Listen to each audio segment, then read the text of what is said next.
The world of international diplomacy is built on nuance and careful words, but Donald Trump has never played by those rules. Earlier this week, the former president, now a Republican frontrunner, shattered diplomatic norms with a blunt ultimatum to Tehran. In a late-night social media post, he warned Iran's leaders, "Make a deal before there's nothing left." The message was raw, direct, and unmistakably threatening Trump's signature style. Instantly, it reverberated across global capitals, seizing headlines and leaving allies and adversaries scrambling to interpret his intent. The timing, amid a heated campaign and stalled nuclear talks, only heightened its impact. What does nothing left mean? Economic annihilation? Military action? The ambiguity is deliberate, forcing the world to guess and fear the worst. For Iran, it's a coercive demand to negotiate on Trump's terms. For the world, it's a reminder of his disruptive foreign policy. Should he return to the White House, the era of maximum pressure could escalate to new extremes. Once again, the world faces the unpredictable force of a man who treats diplomacy as a high-stakes negotiation with peace or war hanging in the balance. Let's break down Trump's message because every word matters. Posted just after 11 p.m. it read, "To the mullahs in Iran, your time is running out, the deal you could have had is gone. The deal you have now with the failed Biden administration is a joke, and will be gone on day one. Make a real deal. Make a deal before there's nothing left." The language is inflammatory, calling Iran's leaders mullahs, and dismissing Biden's diplomacy as a joke. The post quickly trended, serving multiple goals, attacking Biden, projecting Trump as the ultimate deal-maker, and performing strength for domestic and international audiences. The threat's power lies in its vagueness. Nothing left is a blank canvas for everyone's worst fears. For some, it hints at military force. For others, total economic blockade. This ambiguity is strategic, maximizing psychological pressure while maintaining deniability. The statement previews a potential Trump 2.0 foreign policy transactional, confrontational, and dismissive of multilateral diplomacy. He's signaling that established rules will be tossed aside if he returns.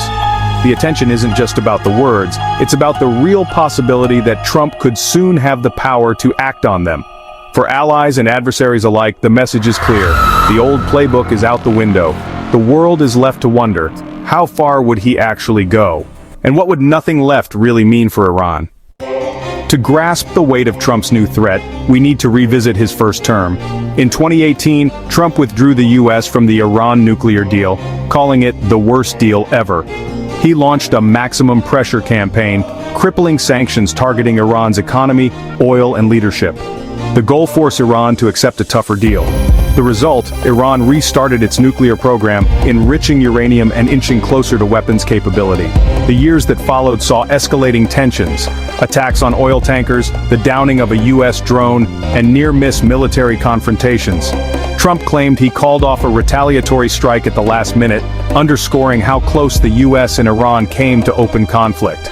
Proxy skirmishes in Iraq and elsewhere kept the region on edge. The gamble apply immense pressure without triggering war. The risk a single misstep could ignite a regional crisis. Trump's withdrawal from the deal alienated key U.S. allies who believed diplomacy was working. Today's threat isn't empty. It's a promise to revive a policy that once brought the U.S. and Iran to the brink. For Iran, Trump's words carry the weight of history and the memory of how far he's willing to go. The world remembers the chaos of those years. And now, the stakes may be even higher.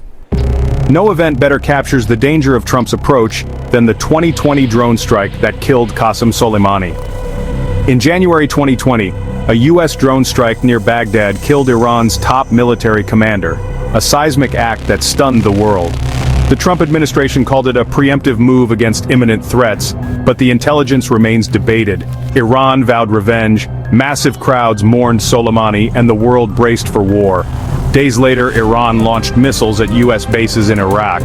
Miraculously, no Americans died, though over 100 suffered brain injuries. The lack of fatalities allowed both sides to step back from the brink. Trump declared Iran was standing down, avoiding further escalation. But the episode showed how quickly things could spiral. One different outcome, and the region could have erupted. This moment is key to understanding Trump's latest threat. He's shown a willingness to cross lines others wouldn't, using audacious actions as leverage. Killing a top official of a sovereign state was unprecedented, and Trump did it. When he warns of nothing left, The memory of Soleimani's strike gives his words chilling credibility. For Trump, the unthinkable is always on the table. His foreign policy is defined by risk, unpredictability, and a readiness to escalate. The world can't afford to ignore that. When President Biden took office, he inherited a fractured U.S. Iran relationship and a more advanced Iranian nuclear program. Biden's strategy returned to diplomacy, offering sanctions relief for Iran's compliance with the original deal.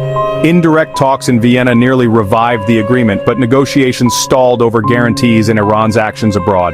Iran's crackdown on protests and support for Russia in Ukraine further complicated diplomacy. Today, the JCPOA is on life support. No active talks, Iran enriching uranium, and inspectors restricted. Trump-era sanctions mostly remain, though Biden's enforcement is less aggressive. Shadow warfare continues across the region with attacks and proxy skirmishes. Trump's latest threat taps into frustration over stalled diplomacy and Iran's unchecked nuclear progress. He promises to upend the status quo, arguing only overwhelming force will work where negotiation has failed. Is Trump's threat just campaign bluster or a real policy preview? Experts say it's both. The tough talk energizes his base and draws a sharp contrast with Biden's diplomacy. But Trump's first term showed his rhetoric often became reality.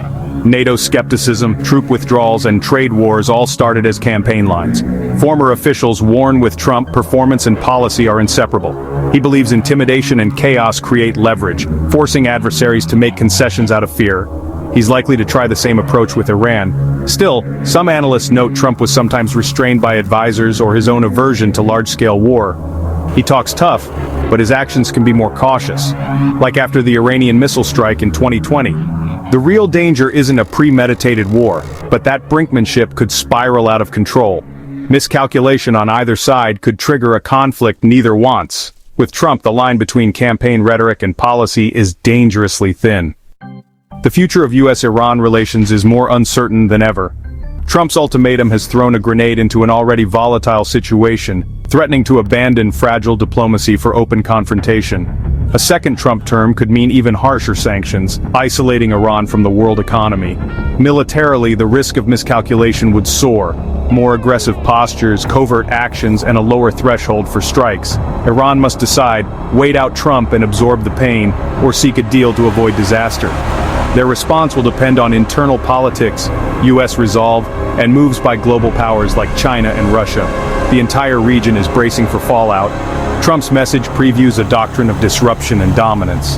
The world must now ask, is overwhelming force or patient diplomacy the answer to the nuclear threat? The only certainty is uncertainty itself.